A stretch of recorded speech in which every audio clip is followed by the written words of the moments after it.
तो दोस्तों, क्या हाल चाल है? सब मजे में? हाँ, लगता तो ऐसा ही है। The civil war. तो सिविल वॉर में एक्चुअली जो नॉन बोल्शिविक्स थे, लिबरल्स थे और जो सपोर्टर्स ऑफ ऑटोक्रेसी थे, उनको बोल्शिविक्स का आगे बढ़ना कुछ देखा नहीं जा रहा था। तो इसी कारण से उनके जो लीडर्स थे वो गए साउथ रशिया के साइड में और वहाँ पे अपने ट्रूप्स ऑर्गेनाइज करने लग गए ताकि वो बोल्शेविक से लड़ सके। फिर 1918 और 1919 के बीच जो ग्रीन्स थे और जो वाइट्स थे वो ज़्यादातर रशियन एम्पायर कंट्रोल कर रहे थे।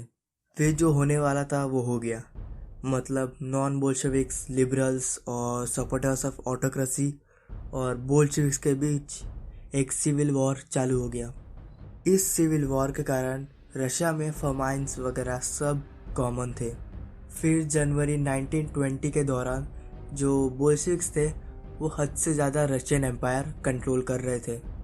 ये लोग जीते क्योंकि जो नॉन रशियन थे और जो मुस्लिम्स थे वो इनको पीछे से सपोर्ट कर रहे थे। तो जो नॉन रशियंस थे उनको पॉलिटिकल ऑटोनॉमी दे दी, किसमें, in the Soviet union, USSR, making of socialist society. तो ये लोगों ने कुछ प्लान किया कि आगे हम अभी क्या करेंगे करके। तो इसी चीज़ को लेकर उन्होंने 5 इयर्स प्लान बनाया।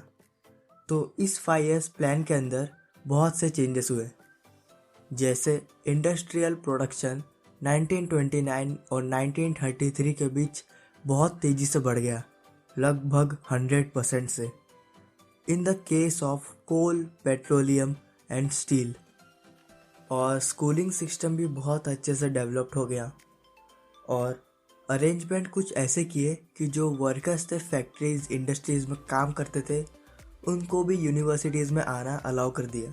और जो वुमेन्स थे जो फैक्ट्री वगैरह में काम करते थे, उनके बच्चों के लिए भी नर्सरी तैयार कर दी गई और इनको हेल्थ फैसिलिटीज़ भी मिलने लग गई। स्टैलिनिज्म एंड कलेक्टिवाइजेशन। 1927 और 1928 के बीच रशिया के टाउन्स में ग्रेन्स की बहुत तेज़ी से कमी होने लग गई। तो इसी कारण गवर्नमेंट ने ग्रेन्स पे एक फिक्स प्राइस लगा दी, पर जो पीजेंट्स थे जो इन ग्रेन्स को बेचते थे उन्होंने मना कर दिया इन प्राइस में बेचने के लिए।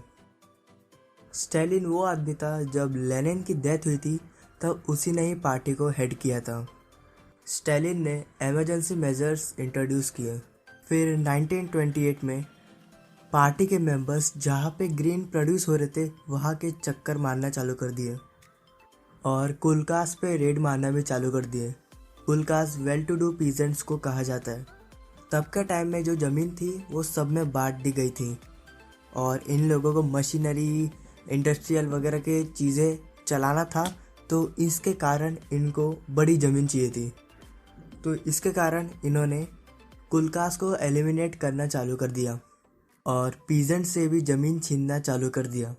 फिर 1929 में पार्टी ने सारे पीजेंट्स को फोर्स किया कि तुम एक कलेक्टिव फार्म में ही फार्मिंग करो और इसी को कलेक्टिवाइजेशन का नाम दिया। और जो मना करता था उसको पनिशमेंट मिलती थी। तो इसके कारण बहुत से पीजेंट्स ने अपने खुद के लाइफ स्टॉक, सामान सब जला दिए और फिर रशिया में ग्रेन्स का शॉर्टेज भी हो गया। The global influence of the Russian revolution and the USSR. बहुत से कंट्रीज में कम्युनिस्ट पार्टीज फॉर्म्ड हुई। फिर जब सेकेंड वर्ल्ड वॉर ब्रेक हुआ तो यूएसएसआर ने अपना सोशलिज्म का गोल्डन चेहरा दिखाया और जो नॉन रशियंस थे उन्होंने the conference of the people of the east 1920 में पार्टिसिपेट किया और बोल्शेविक्स ने an international union of pro Bolshevik socialist party बनाई। तो होता है हमारा चैप्टर का डी एंड। अगर वीडियो अच्छा लगा होगा तो वीडियो को लाइक कर देना, शेयर कर देना, सब्सक्राइब करना मत भूलना। तो चलो मिलते हैं।